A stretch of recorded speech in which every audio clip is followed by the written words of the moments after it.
नमस्कार मित्रों, मेरा नाम है आदित्य। आप देख रहे हैं एडवोकेट आदित्य यूट्यूब चैनल। चर्चा जजमेंट्स की प्रोग्राम का ये मैं 65 नंबर का पार्ट बना रहा हूं। और देखिए, अगर आपकी पत्नी ने आपके ऊपर 498 ए का झूठा केस लगा दिया है और ऐसे में आप 482 सीआरपीसी में हाई कोर्ट जाने का सोच रहे हैं, आप अपने ऊपर लगे झूठे 498 ए केस को क्वैश यानी रद्द कराने की सोच रहे हैं, तो आज के जिस जजमेंट के बारे में मैं आपको बताने वाला हूं, वो जजमेंट जो है वो 482 सीआरपीसी क्वैश से ही संबंधित है। ये जो जजमेंट आया है वो पति के विरुद्ध आया है, लेकिन भले से ही ये जजमेंट पति के विरुद्ध आया है, लेकिन ऐसे में इस जजमेंट के जरिए मैं आपको एक बहुत ही ज्यादा आवश्यक जानकारी दूंगा, बहुत ही लैंडमार्क बात बताने वाला हूं। तो ये जो जजमेंट आया है भले से ही पति के विरुद्ध आया है, लेकिन इस जजमेंट के जरिए आपको बहुत इंपॉर्टेंट चीज मैं बताऊंगा, बहुत इंपॉर्टेंट जानकारी 482 सीआरपीसी के संबंध में आज मैं आपको देने वाला हूं। तो चलिए वीडियो को शुरू करते हैं। अगर आप जुडिशरी एग्ज़ाम की तैयारी करना चाहती हैं और आप चाहती हैं कि आप घर बैठे ही इंडिया के टॉप एजुकेटर से अपनी तैयारी करें, तो ऐसे में अब आपके लिए एक सुनहरा अवसर, क्योंकि आप जुड़ सकती हैं अनअकैडमी के साथ। अनअकैडमी एक ऐसा प्लेटफॉर्म है जहां पे आप घर बैठे ही इंडिया के टॉप एजुकेटर से अपनी जुडिशरी एग्ज़ाम की तैयारी कर सकती हैं और अपने जुडिशरी एग्ज़ाम को बड़े आसानी से क्रैक कर सकते हैं। अनअकैडमी पे 19 days master course for MP judiciary exams का एक नया बैच स्टार्ट किया गया है, जिसमें जो आपके एजुकेटर होंगे वो Pankaj Tripathi sir, Siddharth Dubey sir, Alak Kumar sir, Karan Sangwan sir और अर्चना मैम होंगी। ये जो भी एजुकेटर आपको दिख रहे हैं वो इंडिया के टॉप एजुकेटर्स में से आती हैं, और ये जो एजुकेटर हैं वो आपको लॉ की नॉलेज देने के साथ ही साथ ऐसे टिप्स भी देंगे जिन टिप्स की मदद से आप अपनी जुडिशरी एग्जाम को बड़े आसानी से क्रैक कर पाएंगे। ये जो नया बैच अनअकैडमी पे स्टार्ट किया जाने वाला है वो 5 जनवरी 2022 से स्टार्ट किया जाएगा, और इस बैच का जो ड्यूरेशन होगा वो 3 महीनों का होगा। अभी अनअकैडमी पे बहुत सारे ऐसे जुडिशरी से संबंधित बैचेज हैं जो अभी रनिंग में चल रहे हैं, तो इन बैचेज को आप अपनी स्क्रीन पे देख सकते हैं कि कौन कौन से बैचेज अभी जुडिशरी एग्जाम के लिए अनअकैडमी पे रनिंग में चल रहे हैं। तो इन बैचेज के साथ भी आप जुड़ सकती हैं। और तो यदि आप अनअकैडमी के साथ जुड़ना चाहते हैं, सब्सक्रिप्शन लेना चाहते हैं, तो इसका जो चार्ज है आपको स्क्रीन पे दिखाई दे रहे होंगे। और यदि सब्सक्रिप्शन लेते समय आप ASRI10 प्रोमो कोड का यूज करते हैं तो आपको 10% डिस्काउंट भी मिलेगा। अब देखिए, जैसा कि मैंने आपको बताया था कि मैं आपको एक ऐसे जजमेंट के बारे में बताने वाला हूं जो 482 सीआरपीसी यानी क्वेसिंग से संबंधित है। ये जो जजमेंट आया है वो पति के विरुद्ध आया है, यानी पति हाईकोर्ट गया है क्वेसिंग के लिए और उसे वहां से सफलता नहीं मिली है, उसके प्रार्थना पत्र को खारिज कर दिया गया है। लेकिन ये जजमेंट जो आया है पति के विरुद्ध आया है, फिर भी मैं आपको बता रहा हूं, वो इस वजह से बता रहा हूं कि इस जजमेंट के जरिए मैं आपको एक ऐसी जानकारी देने वाला हूं जिसके जरिए आप समझ पाएंगे कि अगर आपके ऊपर 498 का केस लगा है तो आपको हाईकोर्ट कब जाना चाहिए, क्या चीज तत्काल सिद्ध करनी पड़ेगी, यही चीज आप समझ पाएंगे इस जजमेंट के जरिए। तो देखिए, ये जो जजमेंट है वो सेक्शन 482 सीआरपीसी यानी क्वेसिंग से संबंधित है, और ये जो जजमेंट आया है वो आंध्र प्रदेश हाई कोर्ट के द्वारा आया है। और ये जो जजमेंट आया है Shri GB Murali Krishna versus state of Andhra Pradesh के केस में आया है। इसमें ये जो श्री जीबी मुरली कृष्णा है वो हस्बैंड है, एक्यूज है, और जो स्टेट ऑफ आंध्र प्रदेश है वो अभियोजन पक्ष है। तो ऐसे में यही पक्षकार है, ये आंध्र प्रदेश हाई कोर्ट के द्वारा आया है और इस मामले में आया है 482 सीआरपीसी से संबंधित है। अब देखिए, इस मामले में होता कुछ ऐसा है, जो पत्नी होती है वो अपने पति और पति के घर वालों के ऊपर आरोप लगाती है, पुलिस थाने में जाके कंप्लेन करती है, और पत्नी के कंप्लेन के आधार पे पति और पति के घर वालों के ऊपर भारतीय दंड संहिता की धारा 498A और डीपी एक्ट की धारा 3/4 में एफआईआर दर्ज हो जाता है। अब और कोई इसमें धारा नहीं लगी होती है, सिर्फ यही धाराएं लगी होती हैं।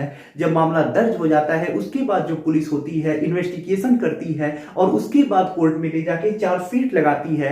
जब मामले पे जो मजिस्ट्रेट होते हैं संज्ञान ले लेते हैं, पति को नोटिस हो जाता है, तो ऐसे में जो पति होता है वो क्या करता है, हाई कोर्ट जाता है 482 सीआरपीसी में, वहां पे प्रार्थना पत्र लगाता है क्वेश्चन के लिए। अब देखिए, पति की तरफ से क्या तर्क दिया जाता है जो मैं आपको बताने वाला हूं। अब ये चीज यहां से इंपॉर्टेंट शुरू होती है। अब देखिए, पति जब हाई कोर्ट जाता है तो उसके द्वारा यह तर्क दिया जाता है कि ये जो शादी हुई है, यानी जो पति और पत्नी है, यानी यहाँ पे ये पति हैं, जो पत्नी है, उनसे शादी ही नहीं हुई है मेरी, कोई वैलिड शादी ही नहीं हुई है। जिस दिन शादी दिखाई जा रही है, यानी एफआईआर जो हुआ है उसमें जिस दिन शादी दिखाई जा रही है उस दिन तो शादी हुई ही नहीं है, हमारा शादी ही नहीं हुआ है। जिस दिन की डेट पे शादी दिखाई जा रही है उस दिन तो मैं नौकरी में था, ड्यूटी कर रहा था, और उसके लिए मैं प्रमाण पत्र भी दे रहा हूँ। यानी पति की तरफ से ये साफ चीज कह दी जाती है कि हमारी शादी ही नहीं हुई है, मैं इस महिला पति ही नहीं हूं, और ऐसे में कोई दहेज का मतलब ही नहीं बनता है। मैं दहेज कैसे मांग सकता हूं जब शादी ही नहीं हुई है।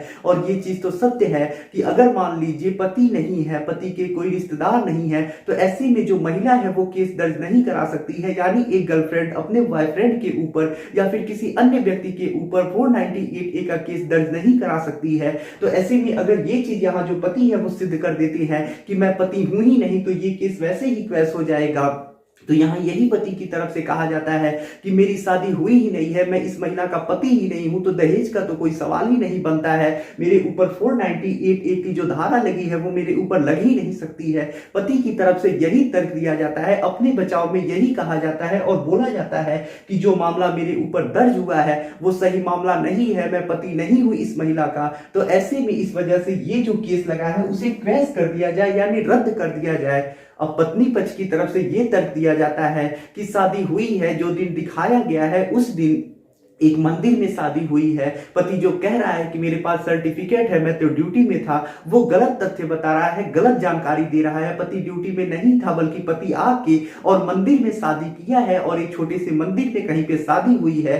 जब शादी हो गई है, पत्नी अपने ससुराल गई है, तो वहां उसे परेशान किया गया है, दहेज मांगा गया है, प्रताड़ित किया गया है। तो ऐसे में शादी हुई है, पत्नी है, तो ये उसका अधिकार है कि वो पति के ऊपर केस लगा सकती है अगर पति परेशान करता है। तो ऐसे में पत्नी पक्ष की तरफ से यही तर्क दिया जाता है कि हमारी शादी एक छोटे से मंदिर में हुई है और साथ ही साथ मुझसे दहेज मांगा गया है, इसी वजह से मैंने केस लगाया है। अब देखिए यहाँ पे जो मामला बन रहा है बहुत ही ज्यादा पेचीदा बन जा रहा है। पति साफ कह दे रहा है कि हमारी शादी ही नहीं हुई है, शादी का कोई सबूत ही नहीं है। पत्नी ये कह रही है कि हमारी तो शादी हुई है। पति साथ साथ ये भी कह दे रहा है, ये भी सबूत भी दे रहा है कि जो हमारी शादी की डेट बताई जा रही है, पत्नी जिस दिन कह रही है कि शादी हुई है उस दिन मैं अपने ड्यूटी में था, और ड्यूटी के लिए वो प्रमाण पत्र भी दे रहा है, यानी सबूत भी दे रहा है कि मैं तो वहां था ही नहीं जहां शादी हुआ है, मैं तो वहां से बहुत दूर था और यहाँ पे ड्यूटी कर रहा था। अब देखिए हाईकोर्ट को अपना इस मामले पे जजमेंट देना होता है, क्योंकि हाईकोर्ट दोनों पक्षों की सुन लेता है। अब हाईकोर्ट अपना जजमेंट देगा, जिसमें देखिए हाईकोर्ट ये कहता है कि देखिए ये जो मामला है बहुत ज्यादा पेचीदा हो गया है। पत्नी की तरफ से ये कहा जा रहा है कि शादी हुई है, इस मंदिर में हुई है, मुझसे दहेज मांगा गया है। पति की तरफ से ये कहा जा रहा है कि जो हमारी शादी बताई जा रही है, जिस दिन बताई जा रही है उस दिन मैं उपस्थित ही नहीं था, शादी ही नहीं हुई है। तो ऐसे में ये जो मामला है पेचीदा होता जा रहा है। तो ऐसे में हम यहाँ एक झटके में इसका निर्णय नहीं सुना सकती हैं, एक ही बार में कुछ नहीं कह सकती हैं। तो ऐसे में हम यही चाहते हैं कि ये जो मामला है वो विचारण कोर्ट में, यानी जो मजिस्ट्रेट के कोर्ट में इसका ट्रायल किया जाए, सारी चीजें देखी जाए, उस पर पूरा विचार हो कि क्या शादी हुई है कि नहीं हुई है, क्या ये जो व्यक्ति है इस महिला का पति है या नहीं है। तो सारी चीजें डिटेल में देखी जाए, समझी जाए, तभी हम इस पे कोई जजमेंट सुना सकते हैं। इस तरह से हम इस मामले पे कोई फैसला नहीं दे सकते हैं। प्रथम दृष्टिया इस मामले पे कोई निष्कर्ष नहीं निकाला जा सकता है। यदि प्रथम दृष्टिया मामले को देख के अगर हम कोई फैसला दे देते हैं तो एक पक्ष का इससे नुकसान हो सकता है। तो ये चीज हम सजेस्ट करते हैं, निचली अदालत को यही कहते हैं कि मामले को जल्दी से जल्दी निपटारा करे, और जो भी पति अपना तर्क दे रहा है वो निचली अदालत में ही साबित करे, और उसके बाद जैसा होगा वैसा फैसला निचली अदालत देगा। और ऐसे में जो पति का एप्लीकेशन होता है वो हाईकोर्ट रिजेक्ट कर देता है, कह देता है कि आप निचली अदालत में ही जाइए, जो आप बात बोल रहे हैं उसे वहीं जाके साबित करिए। अब देखिए यहाँ पे जो पति का प्रार्थना पत्र था उसे खारिज कर दिया गया, यानी पति को हाईकोर्ट से कोई सफलता नहीं मिल रही है। हाईकोर्ट में पति कह रहा है कि शादी नहीं हुई है, सबूत भी दे रहा है, तो भी कोई फायदा नहीं मिल रहा है। अब आप सोच रहे होंगे कि इससे जानने को हमें क्या मिल रहा है।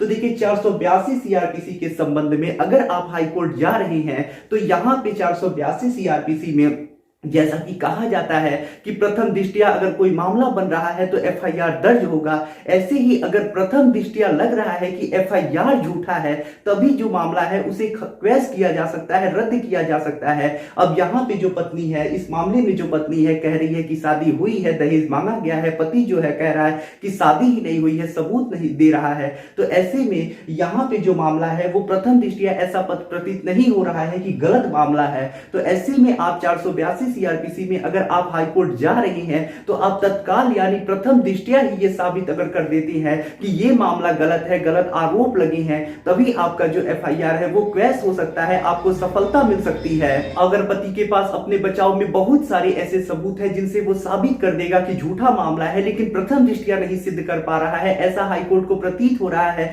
कि ट्रायल चलाना चाहिए, विचारण करना चाहिए, तब इस पे जजमेंट देना चाहिए, तो ऐसे में आपका मामला क्वैश नहीं होगा, भले से ही पति के पास बहुत सारे अपने बचाव में सबूत हो। पति के ऊपर जो लगा मामला है वो तभी क्वैश हो सकता है जब पति प्रथम दृष्टया ही हाईकोर्ट में ये चीज सिद्ध कर दे कि जो उसके ऊपर मामला लगा है वो झूठा लगा है, तभी ये चीज क्वैश हो सकता है। तो आशा करता हूं जो चीज मैं आपको बताने का प्रयास कर रहा था वो आप समझ चुके होंगे और इस वीडियो के माध्यम से, जजमेंट के माध्यम से आपको एक नई जानकारी प्राप्त हुई होगी और सही साथ ही साथ आप एक नई चीज भी जाने होंगे। तो आशा करता हूं सारी चीजें आप समझ चुके होंगे। अगर आप किसी कानूनी समस्या से परेशान हैं और ऐसे में आप मुझसे फोन पे बात करके अपनी कानूनी समस्या का समाधान प्राप्त करना चाहती हैं तो ऐसे में आप डिस्क्रिप्शन चेक करें, वहां पे बताया गया है कि आप किस प्रकार से मुझसे फोन पे बात कर सकती हैं। अगर आपको वीडियो पसंद आया हो तो वीडियो को लाइक करें, अपने दोस्तों के साथ शेयर करें और यदि आप चैनल पे नए हैं तो चैनल को सब्सक्राइब करके बेल आइकन को दबाएं। मिलते हैं नए वीडियो के साथ अगले दिन, तब तक के लिए जय हिंद, जय भारत।